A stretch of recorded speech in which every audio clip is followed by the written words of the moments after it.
Obrigada por se juntar à Nova Igreja. Amamos ouvir a respeito do que Deus tem feito através desse ministério.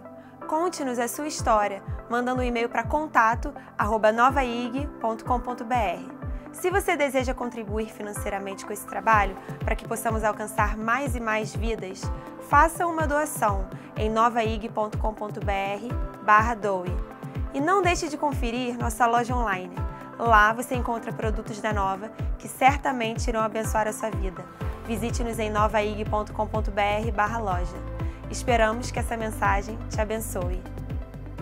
Gente, semana passada eu preguei aqui sobre servitude e eu pensei que ia ser só aquele domingo, mas adivinha?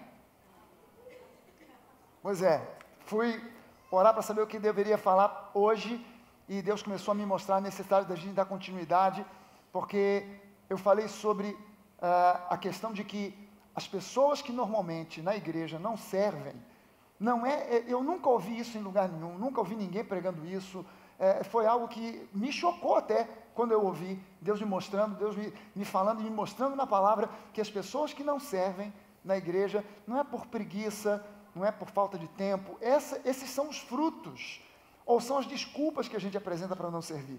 Eu não tenho tempo, não, fulano é preguiçoso, fulano é muito orgulhoso para servir, mas na verdade o que acontece é o espírito de escravidão, é o espírito da escravidão, é o espírito da escravidão que faz isso. E eu falei sobre esse espírito, a influência desse espírito, e eu disse, não é uma entidade, não é como um espírito, um demônio que está lá na pessoa e você expulsa, e o demônio sai, a pessoa manifesta e sai, é muito mais do que isso, é uma cultura. Expulsar um demônio é fácil, mudar uma cultura é muito mais difícil. Você conseguir expulsar um demônio é mole, por isso que Jesus diz que quando você expulsa um demônio, se a palavra não entra, o demônio volta e traz mais 7 piores do que ele, porque a cultura é o que traz de volta, a pessoa volta aos mesmos hábitos, às mesmas práticas, e a gente viu aqui que é necessário haver uma mudança cultural para a gente servir. E não adianta falar sobre o Espírito, por isso que eu quis continuar hoje, ou Deus me dirigiu para continuar hoje, porque não adianta falar sobre o problema e não mostrar a saída para o problema. Eu quero falar para você sobre livramento, ou sermos livres do espírito da escravidão. A gente na igreja, nas igrejas de um modo geral, a gente ouve muito isso, as pessoas dizendo, eu sou livre, eu sou livre, eu sou livre, e elas pensam, quando se fala em ser livre, elas pensam apenas na questão hoje, elas pensam muito mais numa questão de espíritos demoníacos. Não, o fulano foi na igreja, agora ele é livre. Não, ele manifestou lá 30 espíritos malignos, que saiu tudo, era uma legião, saiu tudo, agora ele é livre. Não necessariamente, porque eu volto a dizer para você, expulsar demônio é muito mais fácil do que mudar uma cultura. Expulsar demônios é muito mais fácil. Aqui na Nova, quem é que a gente bota para expulsar demônio? Quando manifesta demônio, a gente chama as crianças da geração nova. Se eu chamar diácono, pastor, não, as crianças mesmo expulsam. Porque não tem complicação para expulsar demônio, porque o demônio não sai porque é o pastor, porque é diácono, porque é presbítero, porque tem título, porque tem crachá. O demônio sai por causa do nome de Jesus, que é um nome que tem autoridade. Amém, gente? É um nome que tem autoridade. Expulsar demônio é mole, mudar a cultura é difícil, é muito mais difícil. E a gente quer falar agora sobre sermos livres do espírito da escravidão. Romanos 8, de 14 a 15, diz para nós o seguinte, pois todos os que são guiados pelo Espírito de Deus são filhos de Deus. Sabe que se eu fosse escrever isso, sem a direção do Espírito, claro, mas se eu fosse escrever por minha conta, eu escreveria ao contrário. Provavelmente eu ia escrever ao contrário. Pois todos os que são filhos de Deus são guiados pelo Espírito. Mas ele coloca, não, aqueles que são guiados pelo Espírito é que são os filhos de Deus. Não são aqueles que necessariamente se sentam nos bancos das igrejas. Não são necessariamente aqueles que dizem que são da religião A, B ou C. Mas aqueles que são guiados, dirigidos pelo Espírito. Ou seja, até mesmo para eu ser, por exemplo, dizimista, está escrito na Bíblia, mas eu preciso de ser dirigido pelo Espírito. Porque o mundo oferece também uma direção. Você vai ser dizimista? Vai ser ofertante? Está dando dinheiro para pastor? Você não está vendo aí que você está sendo enganado, seu trouxa? E se você não tiver uma direção, uma inspiração do Espírito Santo, você acaba se deixando levar, porque cultura é difícil de mudar. E os verdadeiros filhos de Deus são guiados pelo Espírito de Deus. Porque não recebestes o espírito de escravidão Vocês não receberam o espírito de escravidão para viverdes outra vez atemorizados, mas recebestes o espírito de adoção, baseado no qual nós clamamos Abba, Pai, baseado no qual nós não chamamos mais Deus de simplesmente Senhor, Deus Altíssimo, mas de Pai, Pai Celestial, nosso Pai querido, Pai que nos ama, o Pai que cuida de nós a todo tempo, em todo momento. Gálatas 2, de 1 a 5 diz lá, essa questão, eu vou levantar para você que questão é essa. Eu não quis trazer o texto inteiro para não ficar muito comprido, para não ficar muito longo, mas deixa eu explicar para você. O apóstolo Paulo começa dizendo no capítulo 2, aliás, no final do capítulo 1, que ele já havia, que o evangelho que ele pregava não era um evangelho ensinado por homens, mas que ele havia aprendido diretamente do próprio Deus. E que quando ele recebeu aquela revelação, a primeira coisa que ele fez foi ir a Jerusalém para conversar com os apóstolos do Cordeiro. Pedro, Tiago, João, ele foi lá para conversar com aquela turma, para mostrar o que Deus havia revelado a ele. E aí ele faz uma primeira visita, depois a Bíblia diz que 14 anos depois, ele voltou novamente a Jerusalém para explicar do porquê da entrada dos gentios. Os discípulos de Jesus já haviam visto a entrada dos gentios. Pedro foi o primeiro a ir na casa de Cornélio e ver o primeiro grupo de gentios se converter. Mas ainda assim, havia uma cultura na cabeça daquelas pessoas, daqueles discípulos, de que a salvação era para os judeus. E mesmo Deus tendo mostrado que a salvação também era para os gentios, eles ainda tinham um foco muito grande somente nos judeus. E o apóstolo Paulo, embora também tivesse um foco muito forte nos judeus, o sucesso que ele obtinha era com os gentios. E aí começou a haver uma discussão em Jerusalém entre os apóstolos do Cordeiro, Pedro, Tiago, João, aquela turma toda, de que os gentios precisavam seguir a lei de Moisés e serem circuncidados. E aí Paulo vai até Jerusalém para debater isso com os apóstolos. E diz lá, essa questão, ou seja, a circuncisão dos gentios em obediência à lei, foi levantada porque alguns falsos irmãos infiltraram-se no nosso meio para espionar a liberdade que temos em Cristo Jesus e nos reduzir à escravidão. Isso ainda é uma realidade nos dias de hoje.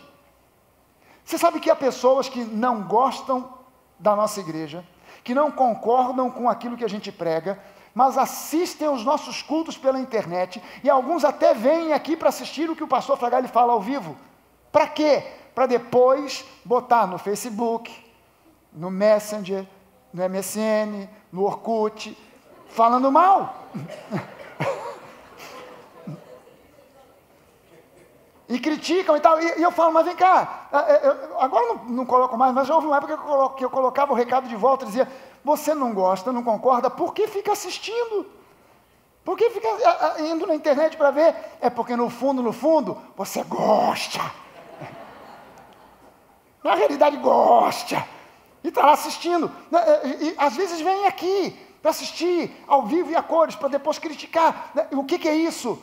É o espírito da escravidão, tentando trazer de volta aquele que foi liberto de volta para a escravidão. E o apóstolo Paulo diz, alguns falsos irmãos se infiltraram no nosso meio, tentando nos retirar de nós a liberdade, para espionar a liberdade que nós temos em Cristo Jesus e nos reduzir à escravidão. E ele diz o seguinte, não nos submetemos a eles nem por um instante. Há uma outra versão que diz, não nos submetemos a eles nem por um segundo. Aqueles que vieram trazendo conceitos legalistas, criticando a nossa liberdade, não nos submetemos a eles nem por um segundo, para que a verdade do Evangelho permanecesse com vocês. O Evangelho genuíno, o Evangelho verdadeiro, o Evangelho da graça. O Evangelho que tem como base, como pilar, a graça e a fé. É difícil que isso entre na cabeça das pessoas, exatamente porque cultura é difícil de mudar. É muito difícil. As pessoas ouvem falar sobre graça e fé, não, mas não é bem assim. E tal. Aí quando as pessoas dizem não é bem assim, eu falo, então me mostra esse não é bem assim na palavra. E a pessoa fica procurando o versículo e não acha. Porque é exatamente assim. É uma cultura que é difícil de ser mudada. E o apóstolo Paulo diz, nós não nos submetemos a eles nem por um instante, para que a verdade do Evangelho chegasse e permanecesse com vocês. Veja que até o apóstolo Pedro, que no princípio teve problemas com o apóstolo Paulo, você vai ver que o apóstolo Paulo confrontou Pedro de uma maneira extremamente ousada. No início da carta de Gálatas, ainda nesse contexto aqui, diz que o apóstolo Pedro, quando começou a ouvir falar da conversão de gentios, foi até Paulo para fazer uma visita nas igrejas da Galácia. E quando ele chega lá, ele encontra uma liberdade tão grande, as pessoas que não conheciam nem praticavam a lei de Moisés. Ele encontrou uma liberdade tão grande que ele mesmo começou a entrar naquele ritmo. E ele começou a comer com os gentios, começou a conviver com os gentios, a se alegrar com os gentios, e de repente chegou um grupo de fiscais da igreja de Jerusalém. Um grupo de fiscais religiosos. E quando eles chegaram, a Bíblia diz que o Paulo diz que o apóstolo Pedro já foi para o lado deles e voltou àquele jeitão religioso da prática da lei de Moisés. E a Bíblia diz que o apóstolo Paulo confrontou Pedro e na frente de todos os gentios e judeus, colocou o dedo no rosto e chamou Pedro de hipócrita. E essa resistência de Pedro era uma resistência cultural, porque ele observou e viu o que o Espírito Santo fez na casa de Cornélio, convertendo os gentios. Ele estava vendo tudo que o Espírito Santo estava fazendo através do ministério de Paulo, mas havia uma resistência cultural. Mas no final da vida, o apóstolo Pedro se converteu ao Evangelho da Graça. Leia 1ª e 2ª Pedro e você vai ver que 1ª Pedro é uma epístola cujo tema central é graça. Graça nos sofrimentos, graça nas lutas, graça nos problemas. É uma palavra de encorajamento a irmãos que estavam sendo perseguidos por causa do Evangelho. Ele diz, a graça vai sustentar vocês, a graça vai fortalecer vocês. Há pessoas passando pelos problemas que vocês estão passando pelo mundo inteiro. Fiquem firmes na fé, porque a graça do Senhor vai sustentar vocês. E no final da 2ª epístola, ele diz o seguinte, deem ouvidos ao que diz o nosso amado irmão, o apóstolo Paulo. Presta atenção. Esse cara que lá atrás foi confrontado por Paulo, até de maneira ofensiva, agora ele diz, parem para dar ouvidos àquilo que diz o apóstolo Paulo, porque o que ele ensina de princípio, de primeira, é difícil de engolir, mas o camarada está falando a verdade, ele é de Deus. E nós precisamos entender, nós não submetemos a eles nem por um instante, para que a verdade do Evangelho pudesse permanecer com vocês. As epístolas de Paulo deixam muito claro que a lei produz escravidão. Sabe que o nosso guia lá em Israel, o Orem, ele disse para nós, o judaísmo não é uma religião de fé, é uma religião de obediência. Há alguns mandamentos que os sábios judeus dizem, eles classificam os mandamentos, as ordenanças das 613 leis da Torá, eles categorizam aquelas ordenanças. E eles dizem que há uma categoria de ordenanças que são incompreensíveis à mente humana. Ele diz, aquilo ali são os mandamentos mais difíceis de obedecer. Por quê? Porque não passa pela racionalidade. Eu não consigo entender, parece uma coisa aleatória, absurda, sem senso. Mas tem que obedecer. Não é para questionar, não é para pensar, não é para olhar e fazer polêmica, é simplesmente para obedecer. A lei, ela produz escravidão, enquanto que a verdadeira graça é o que produz a real liberdade. Amém, gente? A verdadeira graça é o que produz a real liberdade. Foi Jesus mesmo quem nos deixou o recado. Vocês vão conhecer a verdade, e a verdade vos libertará. Não é o berro do pastor, sai, demônio! Não é por força ou por violência. É a verdade, Jesus mesmo ensinou isso, ainda que alguém manifeste uma legião de demônios, ou que seja um demônio só, saiu o demônio, tem que entrar a verdade, porque se a verdade não entrar, aquele demônio que saiu vai voltar e vai trazer 7 outros com ele, a situação da pessoa vai ficar pior ainda. A questão toda se resume a sermos fiéis e nos agarrarmos com a verdade, amém? Como quem se agarra a uma boia. Não, eu estou me afogando no mar e, poxa, jogaram uma boia, eu me agarro a essa boia, porque se eu não me agarrar com a boia, já era para mim. Então eu estou agarrado nessa boia que é a verdade, para não afundar em tempo algum. Onde a liberdade chega, presta atenção nisso aqui. Aonde a liberdade chega, quando você é verdadeiramente liberto, quando a liberdade chega, o espírito da escravidão sempre tentará se infiltrar para levar de volta ao cativeiro aqueles que por causa do Evangelho saíram do seu domínio. Isso aí é uma constante. Isso é uma constante. Se você dá uma olhada numa lata cheia de siris, geralmente o pessoal quando pega siri, de preferência vivo. Você olha para uma lata, um latão cheio de siris. Sempre tem um siri que começa a querer sair da lata. Quando ele está conseguindo, tem o siri de baixo que agarra ele e puxa ele de volta. Quando você começa a conseguir sair da lata, tem sempre um siri para te agarrar, para querer trazer você de volta para a escravidão. Quando você alcança a liberdade, o que você está frequentando o quê? A nova? Pastor Fragalho? Cuidado! Isso é o siri te puxando, cuidado. É um siri te puxando de volta para dentro da lata. É um siri te trazendo de volta para a lata. O Espírito das Escrituras, o Espírito da Palavra, deveria gerar em nós uma cultura da liberdade que deveria se refletir em todas as áreas da nossa vida. Quando você é livre pelo Evangelho, o Evangelho da graça, a palavra da graça, isso tem que produzir liberdade para você em todas as áreas da sua vida. Por exemplo, liberdade de toda a opressão do inferno. Eu não tenho mais que andar com medo de demônios, do diabo, do inferno. Eu sou livre da opressão do inferno. Amém? Liberdade econômico-financeira. E quando eu falo para você de liberdade econômico-financeira, eu não estou falando que você entrou no Evangelho, entrou para o Evangelho, agora você abraçou o Evangelho da graça, você vai ficar rico da noite para o dia. Eu estou falando para você do que o apóstolo Paulo disse: eu aprendi a viver contente em qualquer situação. Eu sei ter muito, eu sei ter pouco, para mim nada me afeta, porque eu sei que o meu Deus suprirá todas as minhas necessidades. Liberdade econômica financeira não significa necessariamente que você começou a ganhar muito dinheiro, mas que agora o dinheiro não é mais o seu senhor.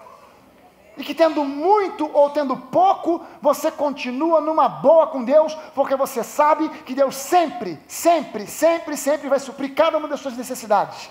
Você já não se agarra mais ao dinheiro, o seu foco não é mais o dinheiro. Aliás, eu vou pregar uma série aqui para frente, ainda estou meditando nisso, ainda estou colocando no papel, ainda estou pensando, refletindo e orando a respeito sobre uma vida com significado. É diferente de simplesmente uma vida com propósito. O livro do pastor Rick Warren é uma bênção. Recomendo que todo mundo leia. Uma Vida com Propósito. É um livro já antigo, mas é uma bênção. Uma vida com propósito. Mas Deus começou a me mostrar: não basta ter propósito, eu preciso de significado para o propósito. Porque eu posso ter propósitos cujo significado é horroroso. Eu posso ter o propósito de querer prosperar. Estou na igreja porque eu quero prosperar. Quero ganhar muito dinheiro. Ok. É um propósito. E o significado? Você continua escravo do materialismo. Então essa vida com esse propósito é uma vida destinada ao fracasso. Mas uma vida que entende que além do propósito eu preciso de significado para o meu propósito, é uma vida que progride. E eu preciso entender que o significado da prosperidade não é simplesmente encher meu bolso de dinheiro. O significado da prosperidade é aprender que prosperidade vai muito além da grana. Prosperidade afeta a minha saúde. Prosperidade afeta a minha família. Tem a ver com família abençoada, tem a ver com saúde, com corpo sarado, com mente equilibrada. Isso é prosperidade. Tem a ver com aprender a viver contente em toda e qualquer situação. Eu não fico simplesmente, só solto foguete quando eu estou com dinheiro e lamentação e choro quando eu estou sem. Não, eu aprendi a viver contente em toda e qualquer situação. Porque eu sei que eu sou livre. Liberdade de pensamento. É o que a maioria. Você quer uma prova de que a maioria do povo de Deus não tem liberdade de pensamento? Há pouco tempo atrás, quando aconteceu o episódio da prisão do ex-presidente Lula, eu vi na internet crentes que eram amigos há anos, de repente se xingarem e desfazerem a amizade. Eu sou a favor do Lula, você é contra, então sai pra lá, coxinha. E o outro, não, sai pra lá, você é pão com mortadela. Virou uma briga danada, por quê? Porque as pessoas ainda colocam a política acima do Evangelho. Quando você começa a colocar a política acima do Evangelho, você entrou num caminho de derrota, de tristeza e de fracasso. Há pastores trocando o chamado pastoral por uma colocação na política, para ser assessor disso, assessor daquilo, ou para ser senador, ou para ser deputado, e quando você abandona a sua chamada, não tem nada de errado com um crente se tornar um político. Eu oro para que a Câmara aqui dos nossos vereadores esteja com a maioria de crentes. Tomara que na próxima eleição temos uma maioria de evangélicos lá. Eu oro para que no Senado tenha um monte de senadores crentes, para que na Câmara dos Deputados federais, estaduais, tenha uma montoeira de gente crente. Mas é cada um no seu quadrado. É cada um no seu quadrado. A minha chamada não é para ser político, mas para confrontar os políticos com a palavra, para que eles mudem e apliquem o Evangelho à vida pública, para que o mundo se torne um mundo melhor. Amém? Mas eu preciso de ser livre para entender. Eu preciso de ser uma pessoa de pensamento livre para entender. O Senhor da minha vida não é o presidente, não é o ex-presidente, não é o partido. O Senhor da minha vida é Jesus. Amém? Eu apoio qualquer ideia que proponha melhorar o Brasil, venha ela da esquerda, venha ela da direita, venha ela do centro. Mas eu preciso me posicionar como alguém que é livre para pensar. Amém? Amém? Liberdade para amar o próximo. Só pode amar o próximo quem é livre. Um escravo não ama, um escravo teme. Um livre pode amar. Um escravo não consegue. Liberdade para perdoar. Se eu não consigo perdoar, é porque eu sou escravo da falta de perdão. Para pensar um pouco. Liberdade para servir. Só serve de fato quem é livre. Só pode servir de fato quem é livre. Quem ainda tem a cultura da escravidão, tem trauma de servir. Eu não consigo servir. Não, porque não sei aonde eu fui abusado, não sei aonde me exploraram, não sei aonde na igreja tal. Meu irmão, olha o que Jesus disse. A minha vida, ninguém a tira. Eu espontaneamente a dou. Se Jesus não tivesse entregue o Espírito ao Pai, ele estava pendurado naquela cruz até hoje. Todo mundo ia fazer viagem a Israel para ver o fenômeno do homem que está pendurado na cruz e não morre há 2000 anos. Jesus entregou. Ninguém assassinou Jesus. Ninguém matou Jesus. Ele permitiu ser levado. Os soldados, quando vieram buscar Jesus no jardim de Getsemane, perguntaram, quem é Jesus? Jesus disse, sou eu. Os caras, pum, caíram no chão. Não era um momento para Jesus olhar e falar assim, otários. E vazar? Não era? Mas ele ficou esperando os caras levantarem, para levar ele preso. E quando os discípulos se levantaram para defendê-lo, ele não podia dizer, é isso aí galera, vamos lá. Não, pode parar. Que é isso? Não é nada disso não. Pode me levar. A minha vida, ninguém abusa de mim. Quem está na igreja e diz, não, abusaram de mim, é porque você tinha a cultura da escravidão. Quem tem espírito livre, nunca se sente abusado, porque ninguém tem poder para abusar de mim. Eu entrego a minha vida. Eu estabeleço os limites até onde eu posso ir. Ninguém estabelece esse limite por mim. Pastor, mas acho que você está indo demais. Mas eu estou indo porque eu quero. Acho que você extrapolou demais. Não, mas eu estou consciente disso. Eu estou consciente do que eu estou fazendo. Amém? 2 Coríntios 3,17, ora, o Senhor é o Espírito, e aonde está o Espírito do Senhor, ali há liberdade. Aonde está o Espírito de Deus, ali há liberdade. Gálatas 5,1, foi para a liberdade que Cristo nos libertou. Portanto, permaneçam firmes e não se deixem submeter novamente a um jugo de escravidão. Quer dizer, você estava no mundo, escravo de pensamentos, da sensualidade, da carne, da religiosidade, você se converteu a Jesus, que é liberdade. E agora você se deixa submeter de novo a um espírito de escravidão? Quem é que te leva para isso? É uma cultura. É uma cultura. Sabe, o espírito da escravidão é o espírito que faz com que, mesmo dentro da igreja, continue prevalecendo a lei de Pareto. Pastor, quem é esse personagem aí da Bíblia que eu nunca vi, Pareto? Não é personagem da Bíblia. Deixa eu explicar para você o que é a lei. Até saiu um O ali, mas não tem aquele O não. Prevalecendo a lei de Pareto. Deixa eu explicar para você o que é a lei de Pareto.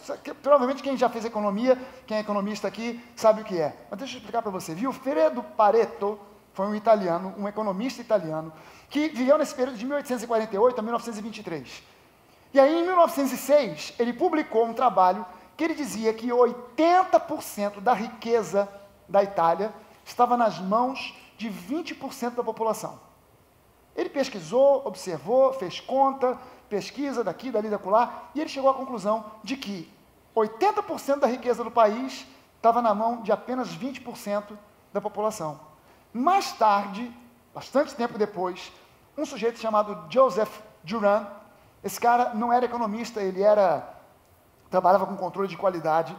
Ele fez uma pesquisa e chegou que o princípio de Pareto, na verdade, era uma lei. Então ele observou que, por exemplo, 20% dos clientes geram 80% dos lucros de uma empresa. Se você tem uma loja, uma empresa, 80% dos lucros do seu negócio vem de apenas 20% dos seus clientes. Os outros 80% estão só enchendo linguiça. 20% é o que realmente traz os lucros para a empresa. 80% dos usuários de computador usam apenas 20% dos recursos disponíveis. É o meu caso, quem mais? Com certeza. Você vai na loja da Apple e você quer comprar um iPad, aí você quer comprar um iPad de 250 milhões de gigabytes, que tira foto de cabeça para baixo, debaixo d'água, no espaço sideral, etc e tal. E quando você vai usar, você usa exatamente a mesma coisa do cara que comprou um iPad ali no Infobarra, usado, velho, recondicionado. Você usa a mesma coisa, você não usa mais do que ele não. Mas quando você compara o seu, quantos gigabytes tem o seu? O meu só tem 2, e o teu? O teu 200 milhões.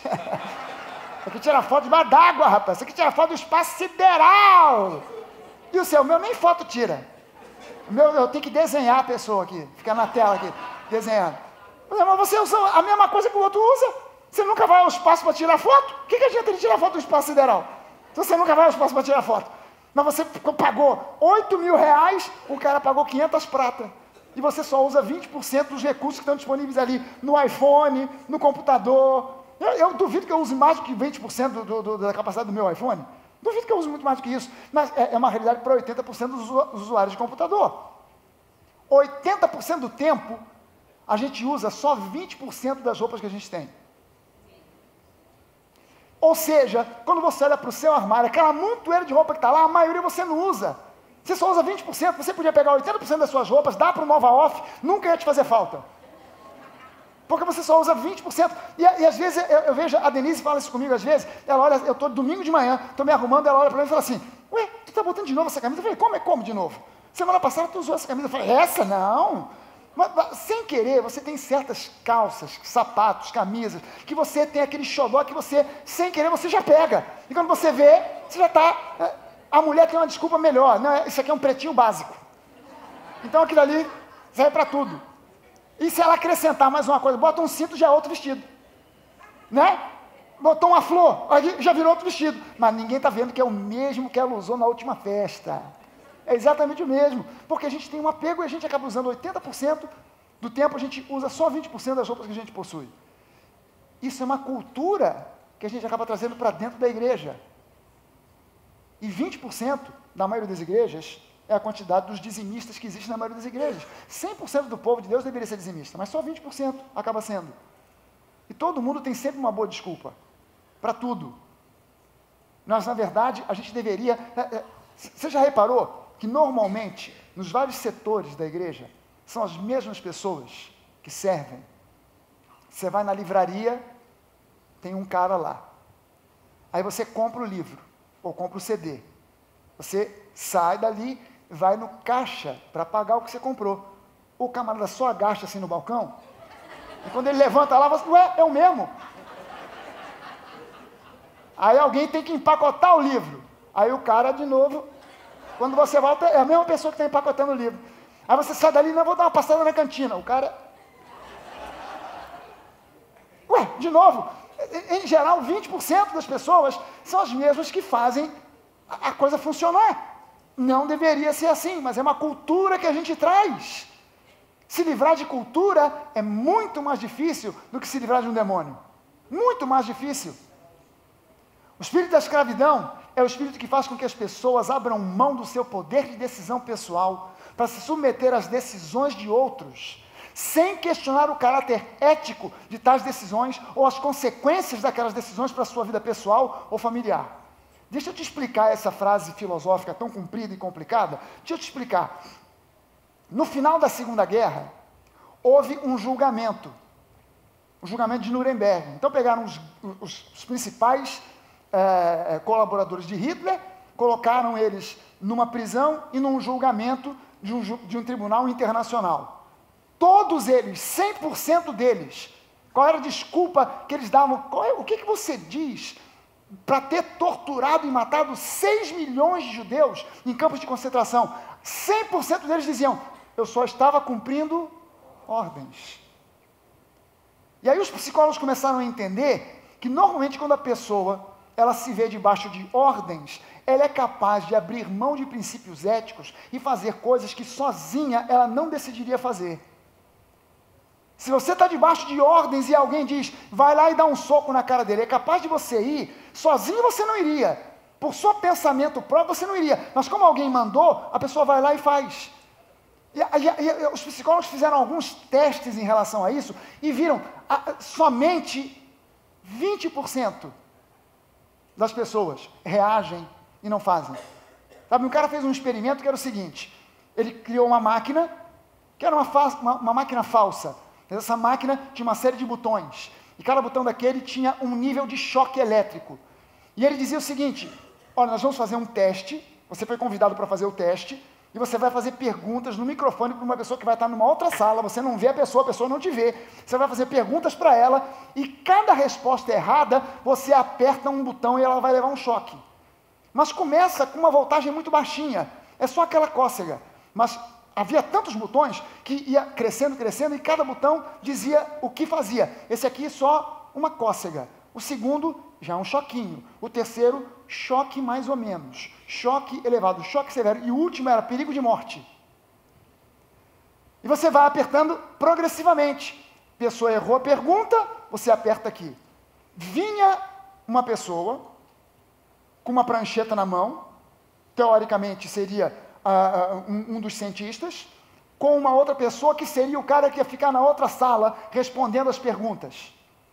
Aí o cara que vai responder as perguntas, ele diz o seguinte, olha, você vai me amarrar numa máquina que leva choque, mas há alguns anos atrás, o meu cardiologista disse que eu tenho um problema cardíaco que não é nada muito sério, eu posso fazer atividade física, eu posso andar por aí sem problema nenhum, mas eu quero saber se isso tem alguma implicação, alguma consequência, algum problema. E o sujeito da prancheta dizia, não, a gente já fez o teste, a gente já sabe, não tem problema nenhum.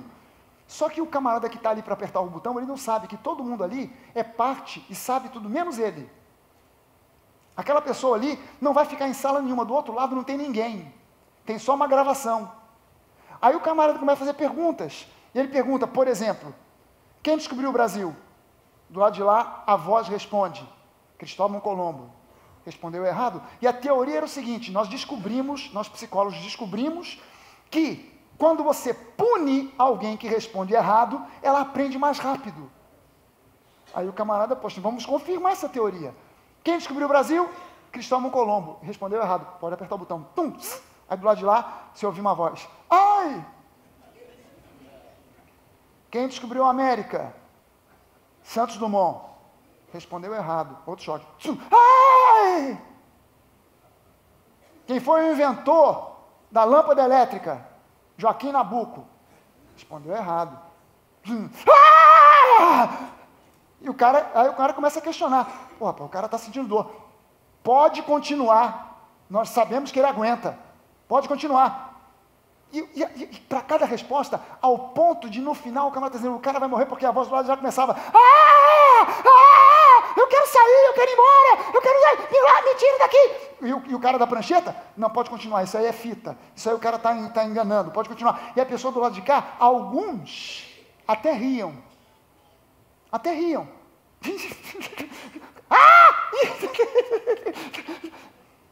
Alguns diziam, cara, eu vou parar com esse negócio. Não, pode ir em frente. Ele aguenta. Não, mas não. E só 20% dizia, eu tô fora, vou parar, não quero saber.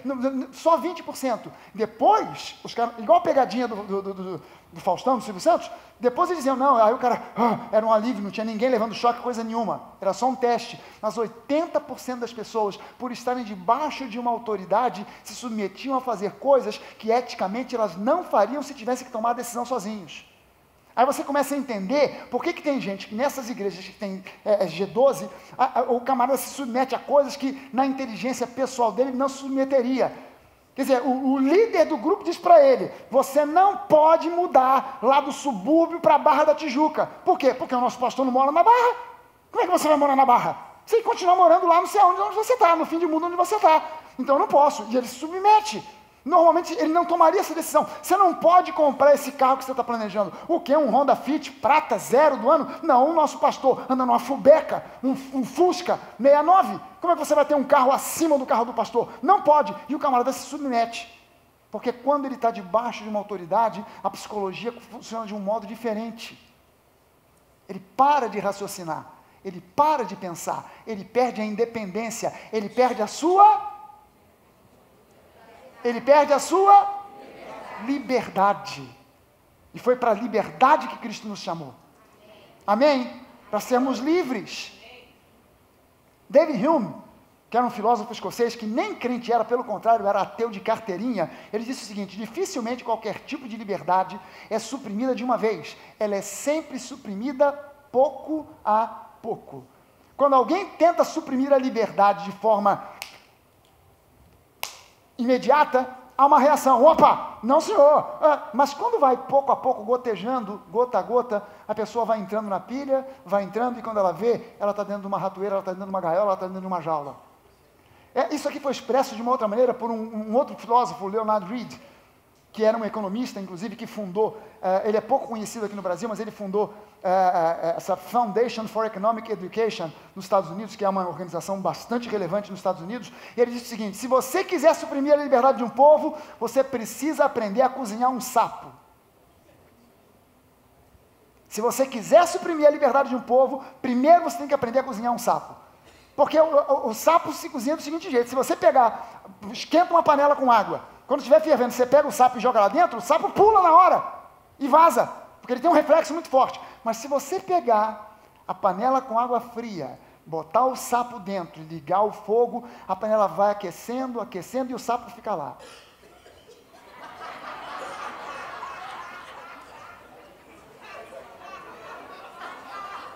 E quando você vê, o sapo está morto. E não se mexe, porque foi aos poucos. E esse foi o princípio que David Hume falou e que agora Leonard Read concluiu. Você quer suprimir a liberdade de um povo? Não faça isso de uma tacada. E o pessoal aprendeu, os políticos aprenderam isso. Os políticos aprenderam isso. É complicado fazer uma revolução e implantar o sistema que a gente quer. Como é que a gente faz? A gente usa o sistema para detonar o sistema. Há quantos anos você está no poder? Há 40 anos, mas a Constituição permite que eu seja reeleito vez após vez. Mas quem foi que fez essa lei? Fui eu, no meu primeiro mandato. Eu mesmo fiz uma lei que permite que eu seja reeleito, e eu vou fazendo outras leis que vão suprimindo a liberdade da imprensa. Mas espera aí, você foi tirando a imprensa? Não, a gente tem que tirar, porque afinal de contas, senão a imprensa começa a contaminar a cabeça do povo com fake news, com uma montoeira de bobagem. E a liberdade de expressão? Não pode sair qualquer um falando qualquer coisa que vai contra a gente. Mas não é tudo uma tacada só. Eu não sou eleito hoje, e hoje eu digo que está tudo suprimido. Eu vou aos pouquinhos botando uma lei após a outra, usando o sistema contra o sistema, para detonar a tua vida, para tirar você da liberdade e colocar você dentro de uma gaiola filosófica, uma gaiola ideológica, e você não consegue pensar. E as pessoas, às vezes, elas não entendem que para você fazer boa política, você precisa de uma coisa chamada bom senso. Há boas ideias na esquerda, há boas ideias na direita. Eu quero as boas ideias da onde quer que elas venham, para andar no centro. Mas quando eu me polarizo e penso, não, a solução está na esquerda ou na extrema direita, eu vou cair numa vala. Eu vou ficar prisioneiro de uma gaiola, de uma jaula ideológica. E eu fui chamado para ser livre. Amém? A geração do povo de Deus que foi liderada por Moisés para fora da terra da escravidão, aquela geração teve um problema sério. Eles saíram do Egito, mas o Egito não saiu de dentro deles. A cultura da escravidão já estava entranhada dentro daquele povo. E eles continuaram, estavam livres, mas continuavam com essa mentalidade. Por isso, muitas vezes, eles manifestaram um saudosismo inexplicável daquela vida que eles tinham no Egito, quando eles deveriam ser como Josué e Caleb.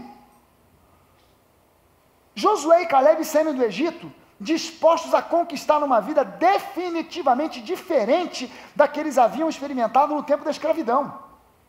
Aqueles caras saíram de lá dizendo, olha, a escravidão ficou para trás, a velha vida ficou para trás, eu sou uma nova criatura. Quem é nova criatura aqui, diga amém. Amém. Meu irmão, a velha vida ficou para trás. A velha vida ficou para trás. A velha vida era um escravo que foi crucificado com Cristo e você ressuscitou livre, como uma nova criatura. O povo que saiu do Egito ainda era um povo com uma mentalidade de escravos. Mas Josué e Caleb, eles se livraram daquela mentalidade rápido. Josué, por exemplo, a primeira vez que ele é citado na Bíblia é em Êxodo 17, 9. Primeira batalha que o povo de Israel teve que enfrentar, a primeira guerra que o povo de Israel teve que enfrentar, foi contra os amalequitas. Em Êxodo não conta como começou a história, mas em Deuteronômio, no capítulo 25, versículos 17 e 18, diz que os amalequitas vieram por detrás, vieram pela retaguarda, o povo de Israel vinha marchando no deserto, os amalequitas, sem serem provocados, do nada, vieram por detrás, na retaguarda, e pegaram aqueles que já estavam cansados e os idosos. Idosos, crianças, mulheres, os homens que ainda tinham saúde, mas estavam cansados, e pegaram esse pessoal. Isso gerou uma guerra. E aí em Êxodo 17, conta que sucedeu que os amalequitas vieram atacar os israelitas em Refidim. E então Moisés disse a Josué, é a primeira vez que Josué é citado. Obviamente que Moisés não conheceu Josué ali, naquele momento, naquele episódio. Moisés disse a Josué, escolha alguns dos homens e lute contra os amalequitas. Amanhã tomarei posição no alto da colina com o cajado de Deus em minhas mãos. Se você já leu essa passagem, você sabe que é aquela passagem que a Bíblia diz que Josué foi batalhar, Moisés sobe ao alto de uma colina, e ele, quando estendia as mãos, o povo de Israel prevalecia. Quando ele cansava e abaixava, os amalequitas começavam a prevalecer. Aí trouxeram uma pedra, que serviu de banco, e de um lado ficou Arão, e do outro Ur, cada um segurando os braços de Moisés, e finalmente, então, milagrosamente, Josué conseguiu vencer os amalequitas. Agora, para pensar um pouco que Josué não tinha experiência alguma em batalha. Josué ele tinha sido escravo a vida inteira. De repente chega Moisés para ele e fala assim, pega uns homens aí e vai batalhar contra os amalequitas, Deus vai nos dar vitória. Esse camarada não tinha experiência, ele não tinha sido sequer soldado, quem dirá general para comandar um exército. Ele não tinha experiência nenhuma, mas Moisés olhou para esse cara e viu nele um espírito diferente. Moisés olhou para ele e viu que ele não havia retido o espírito da escravidão. Moisés viu que ele estava disposto a não se entregar facilmente aos reveses e dificuldades que a liberdade lhe oferecia e que não manifestava saudosismo do tempo da escravidão. Você entende que quando você opta por ser livre, por vivenciar a liberdade que Cristo te deu, você vai pagar um preço? Vai haver oposição. Quando você se posiciona como livre, vai haver crítica. Vai haver oposição. Você agora é daquela igreja do pode tudo, do tudo pode, e as pessoas se esquecem que a primeira liberdade que nós temos é a liberdade para não pecar. É uma escolha que agora eu posso fazer e dizer, eu não quero, eu não vou, eu estou fora. Por que eu não fumo mais maconha? Porque maconha é pecado. Não, é porque eu sou livre e não preciso mais dessa muleta. Por que eu não cheiro mais pó? Porque eu sou livre e não preciso dessa muleta para agora ter coragem para falar com uma menina, para convidar ela para dançar, ou para pedir ela para namorar. Eu não preciso de ter essa muleta para agora ser bacana e legal, ser visto como um cara animado diante dos meus amigos. Eu não preciso mais dessa muleta, porque a alegria do Senhor agora é a minha força.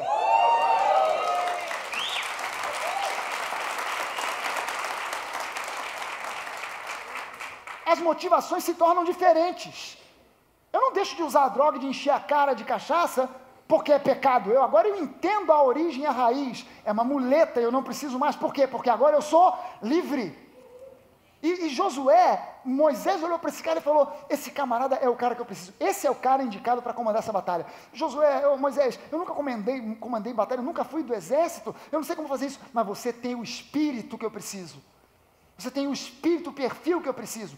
De alguém que está disposto a dar a vida para continuar sendo livre. E não voltar a ser escravo. Amém? Josué foi alguém que teve as algemas da escravidão removidas não só dos seus punhos, mas também da sua mente e em especial do seu espírito. E foi isso que o qualificou para ser, antes de mais nada, servo de Moisés, E em segundo lugar, um grande comandante vitorioso, um general que comandou o povo de Israel para dentro da terra de Canaã. Por que ele se tornou servo de Moisés? Porque ele era livre. Quem mais poderia servir a Moisés além de Josué? Ninguém. Por quê? Porque quem tem o espírito da escravidão tem trauma de servir. Eu estou fora. Eu já fui explorado não sei aonde. Já fui abusado na igreja tal. Então agora eu só quero sentar e só receber e tal. Eu não tenho nada contra isso. Eu entendo que há pessoas que precisam de um tempo de restauração. Mas tem gente que às vezes fica nesse tempo de restauração 5, 10 anos. Não. Você encontra a liberdade, resolveu o teu problema. Você encontra o evangelho da graça, resolveu o teu problema. Amém? E você é livre dos traumas. Caleb, quem era Caleb? O nome de Caleb aparece pela primeira vez no livro de Números. Interessante que lá em Êxodo, o nome de Caleb não é citado, não aparece. A gente fala muito de Josué e Caleb, mas o nome de Caleb não aparece no livro de Êxodo. Ele só aparece no livro de Números, pela primeira vez, quando Deus ordena a Moisés que envie espias à terra de Canaã. Olha só qual é o episódio, diz lá, Números 13, de 1 a 16. Então disse o Senhor a Moisés: envia homens que espiem a terra de Canaã, que eu hei de dar aos filhos de Israel. De cada tribo de seus pais enviarás um homem, sendo cada qual príncipe entre eles. Moisés, pois, enviou-os do deserto de Parã, segundo a ordem do Senhor. Eram todos eles homens principais dentre os filhos de Israel. Veja o seguinte, são 12 líderes, ok? Liderança, o que é liderança? O que é liderar? Liderar é influenciar. O conceito de liderança é influenciar. O líder é aquele que influencia. 10 desses homens, que eram principais, disseram o que para o povo? Não dá para nós entrarmos lá. Influenciaram o povo. O povo já tinha uma mentalidade de escravo. Não podemos entrar. 2 deles tiveram uma influência diferente. Mas como eram 10 contra 2, a influência da maioria acabou prevalecendo. Agora olha só. E estes são os seus nomes. Você entende que nome na Bíblia tem significado?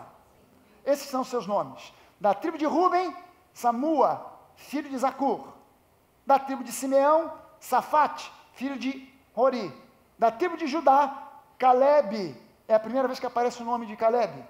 Ele era da tribo de Judá, a mesma tribo da qual veio Jesus.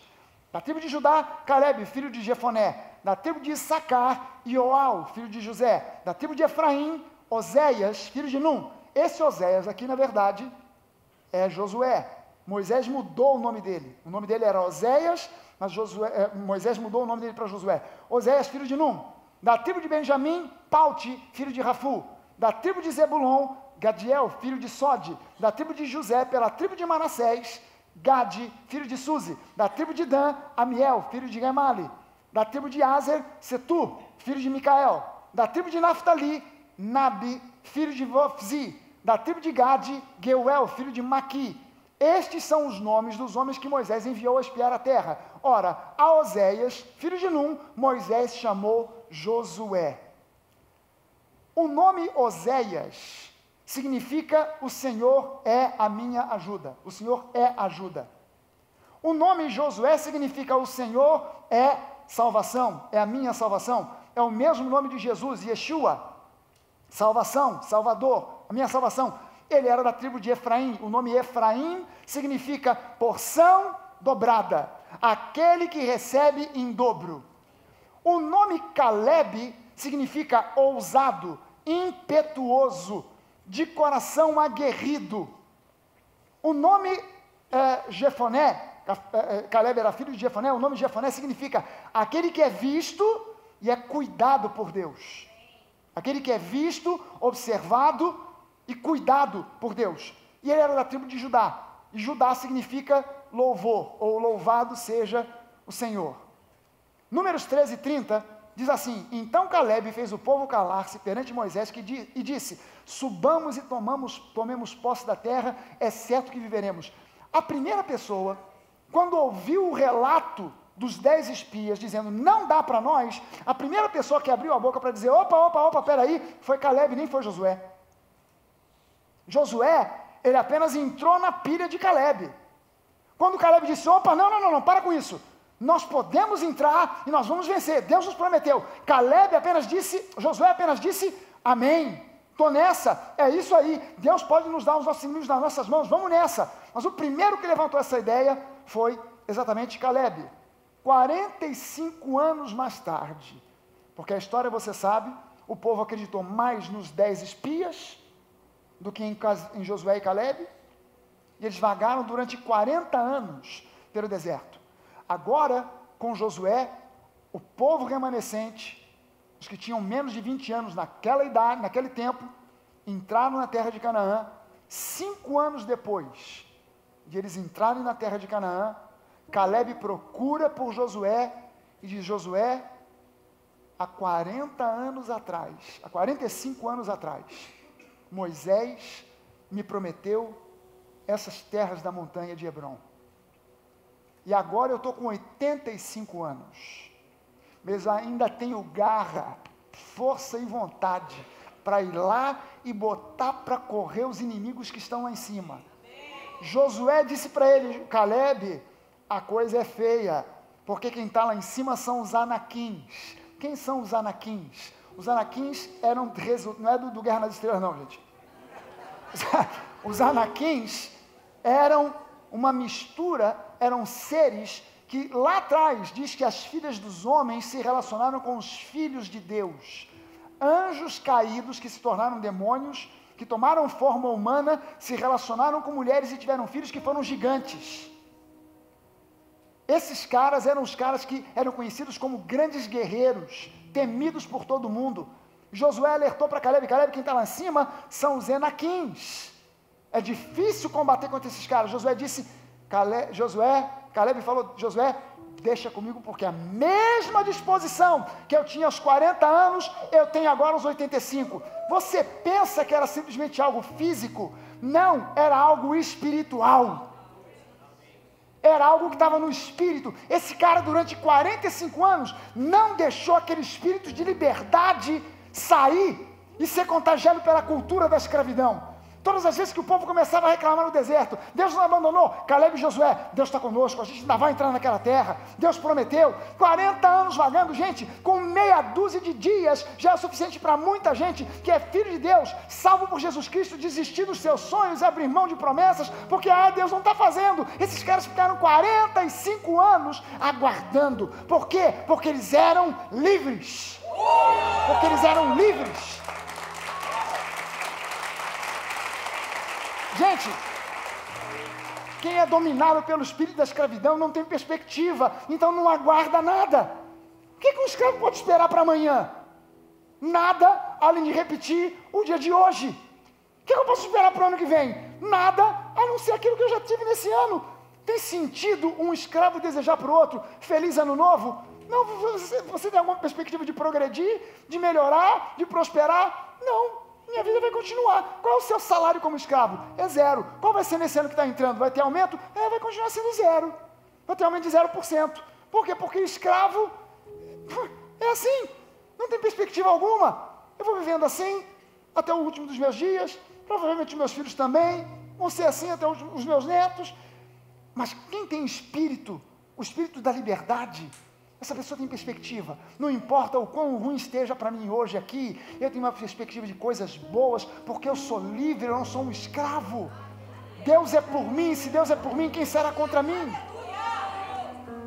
Eu aprendi a viver contente, feliz em qualquer situação, mas eu não me conformo em estar nessa situação. Você entende que há uma diferença entre estar feliz e estar conformado?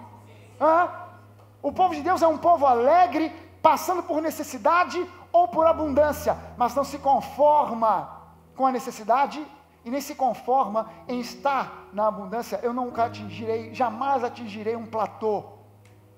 Já alcancei isso, aquilo outro. Jamais você e eu vamos atingir um platô. Sempre há mais para nós. Quando você perde essa perspectiva, é porque você foi influenciado pelo espírito da escravidão. Um escravo não tem perspectivas. Deixa eu ler esse versículo aqui, é importante. Por isso até hoje Hebrom pertence aos descendentes de Caleb, filho do quenezeu Jefoné, pois ele foi inteiramente fiel ao Senhor, o Deus de Israel. Hebrom, antes de Caleb chegar lá, era chamada de Kiriat Arba, em homenagem a Arba, o maior dos Enaquins, o mais alto, o mais poderoso, o mais famoso dos guerreiros Enaquins, era esse jeito chamado Arba, e colocaram o nome da cidade em homenagem a ele, Kiriat Arba. E aí quando Josué entrou, diz lá que a terra teve descanso da guerra. O nome Kiriat significa cidade murada, com muros duplos. Eu já comentei aqui que Josué, quando enfrentou a batalha de Jericó, Jericó era uma cidade que tinha muros duplos. Tinha um primeiro muro externo, um espaço no meio e um segundo muro, um espaço como de uma parede dessa aqui até aquela outra lá. No meio tinha até casas. E por isso era muito complicado de você conseguir invadir, porque se você conseguisse passar a primeira barreira, você já tinha uma segunda. Era complicadíssimo. E Kiriat Arba era uma cidade com muros duplos. O nome Arba significa de perfeita estatura, servo de Baal. O pessoal olhava para o cara e dizia, olha só, isso aí é um cara, olha só, quão grande. É praticamente um LeBron James. Aí o camarada altão, perfeita estatura, fortão, guerreiro e tal. A cidade é dele, cidade murada, duplos muros. E um camarada desse para nos defender, nós estamos bem. Hebron significa junção de forças. Esses nomes todos aqui revelam um perfil daquele que realmente é livre. O perfil de quem é livre se revela nesses nomes. Quem é livre, como Caleb, é alguém que pode ser ousado, impetuoso, de coração aguerrido, porque essa pessoa sabe que ela é vista e cuidada por Deus, que é constantemente grato, essa pessoa é constantemente grata, e por isso ela louva a Deus em todo o tempo. Essa pessoa é alguém que sabe que o Senhor é aquele que sempre nos ajuda, e não somente nos ajuda, mas Ele é aquele que nos salva em toda e qualquer circunstância. Por isso, essa pessoa está sempre no aguardo de uma porção dobrada de bênçãos. Esse é o espírito de um vencedor, esse é o espírito de alguém que é livre. Eu não estou esperando simplesmente por bênçãos, eu estou esperando por bênçãos dobradas. Você está comigo nessa? Aleluia! E o exemplo máximo que a gente teve, Jesus, que lavou os pés dos discípulos e convidou-os a tomá-lo como exemplo de servitude, porque ele era absolutamente livre. Jesus podia fazer aquilo. Pô, Jesus, o que vão falar de você? Você que está crescendo em fama, como rabi, como um camarada que ensina até mesmo aos idosos, aos mais velhos e experientes. Agora o pessoal te vendo aí, lavando os pés dos discípulos, o que vão falar de você? Se Jesus não fosse livre, é mesmo, cara, poxa, vão falar, vão dizer que eu me rebaixei, vão dizer que eu agora estou entregando aqui. Jesus era livre. Estou nem aí para o que vão pensar, estou nem aí para o que vão falar, porque eu sei exatamente o que eu estou fazendo. Amém, gente? Esse é o espírito de alguém que é livre, alguém que foi dirigido pelo Espírito Santo de Deus e sabe o que está fazendo. Eu não tenho medo de críticas, porque eu sei o que eu estou fazendo, e eu estou fazendo porque Deus me orientou. Sabe, há uns anos atrás, algumas pessoas perguntaram, pastor, por que a igreja não faz isso? Por que não faz aquilo? Por que não faz aquilo outro? E minha resposta foi muito simples, porque Deus não nos disse para fazer. Por que o senhor não está fazendo célula? As outras igrejas aí estão crescendo com o negócio de G12, por que o senhor não faz? Deus não disse para eu fazer. No dia que Ele disser, eu faço. Como Ele não falou, eu não fiz. E quando eu pensei em fazer, Ele falou, não faça. Você sabe quantas vezes eu tive planos, pensamentos, ideias, e pedi orientação a Deus, e Deus disse para mim, fica quieto, não faz. Sabe quantas vezes isso já aconteceu? Milhares. Não foram centenas, não, milhares. Algumas vezes eu ofereci ideias a Deus e Deus disse, gostei da ideia, vai nessa. Outras vezes Ele disse, para com isso, esquece isso aí. Em outras Ele disse, para de tentar ter ideia, deixa eu te dar as minhas ideias. Quando você é dirigido pelo Espírito, você pode ter certeza. Você tem certeza, Deus falou com você? Faça, e não tenha medo de críticas. Mas tenha certeza de que foi Deus que falou. Tenha convicção que foi Deus que falou. Já muita gente chegou para mim para dizer, pastor, Deus me falou para fazer isso. E no final das contas, o que se provou é que Deus não tinha falado nada. que a pessoa tomou uma decisão maluca da cabeça dela, e ela usa como desculpa, Deus me falou. E não teve pouca gente não, que já chegou para o pastor, Deus me falou, é para me divorciar. Deus falou. Parabéns, vai nessa. O pastor Deus já me disse, que é para eu me vingar daquela pessoa que vem. É mesmo, vai nessa, vai fundo. Tenha certeza de que foi Deus que te falou. Mas no momento em que você tiver convicção que foi Deus que te falou, não tenha mais medo de críticas, não tenha mais medo de absolutamente homem algum, porque você é livre para fazer aquilo que Deus falou para você fazer. Irmão, presta atenção numa coisa, deixa eu fechar com isso aqui. Essa mensagem, e a da semana passada, é o tipo da mensagem para você chegar em casa, botar no podcast, ouvir de novo, para meditar, refletir, porque eu tenho certeza que muitos de nós aqui, em maior ou em menor grau, fomos confrontados com aquilo que Deus falou através dessa mensagem. E é difícil ser confrontado. Mas eu quero lembrar para você de um exemplo de um homem chamado Jacó. O nome Jacó significa enganador, que era o espírito de Jacó. Ele enganava todo mundo, até mesmo a si próprio. E um dia a Bíblia diz que ele resolveu voltar para sua terra, porque ele estava fugido durante anos do seu irmão Esaú, a quem ele havia enganado para roubar o direito de primogenitura, que era a porção dobrada na herança do pai. E ele fugiu, porque o irmão era sangue quente e queria matá-lo. Ele fugiu, e durante anos ele ficou longe. Um dia, ele não aguentou de saudade, resolveu voltar para casa. No meio do caminho, a Bíblia diz que ele foi se deitar para dormir e recebeu a visita de um anjo. O anjo chegou, mas já ia embora. Aí a Bíblia diz que Jacó agarrou o anjo e lutou com o anjo a noite inteira. E ele disse: eu não vou te deixar ir embora enquanto não me abençoares. Não é essa a história? Não vou deixar você ir embora enquanto você não me abençoar. Aí o anjo vai, quando Jacó diz isso, porque ele passou a noite inteira brigando com o anjo, para quê? Para ser abençoado. Aí o anjo vira para ele e faz já de manhã, o anjo faz uma pergunta que parece a pergunta mais idiota do mundo. Ele pergunta: mas qual é o teu nome? Será que o anjo não sabia quem ele era? Me confirma aí se eu estou lutando com a pessoa certa. Quem é Jacó? Ih, rapaz, eu fui mandado para outro cara. É José. Ih, desculpa qualquer coisa, rapaz. Não. Qual é o teu nome? Se você ler essa passagem no original hebraico, e em especial numa Bíblia chamada Amplificada, que a gente ainda não tem em português, diz que Jacó, caindo em si, respondeu: Jacó, enganador. A partir dali, a Bíblia diz que Jacó mudou de Jacó para Israel. Jacó, o enganador.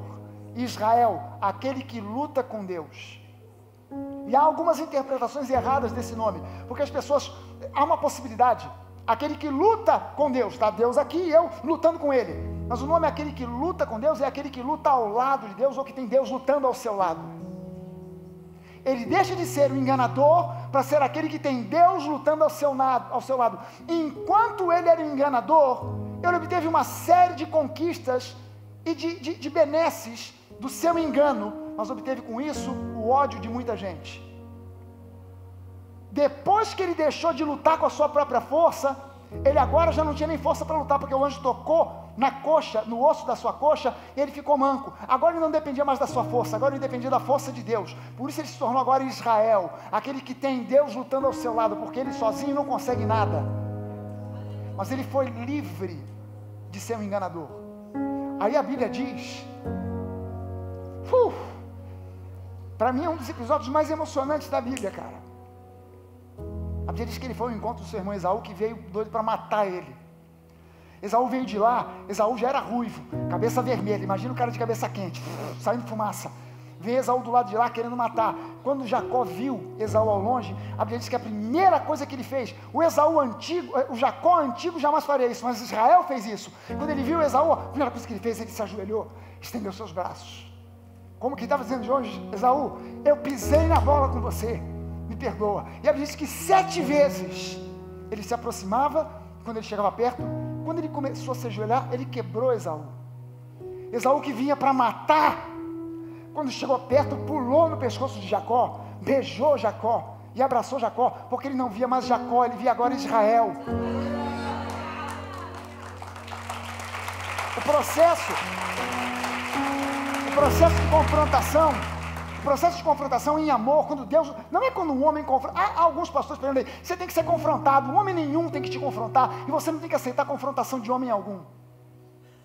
Mas quando Deus te confronta em amor, para dizer, você precisa mudar nessa área, você foi chamado para ser livre, e você está cultivando o espírito da escravidão, por isso você não está servindo na sua igreja, por isso você não está servindo aos teus irmãos, por isso você está vivendo essa vida abaixo daquilo que eu planejei. Quando Deus te mostra isso, é preciso haver uma mudança cultural, que implica numa mudança espiritual, e não é fácil ser confrontado, e saber que ainda há resíduos de espírito de religiosidade na nossa vida. Mas quando você admite e diz, Deus, eu me rendo a Ti, você está sendo transformado de Jacó em Israel. Amém? Deixa eu convidar você para ficar de pé, nós vamos orar.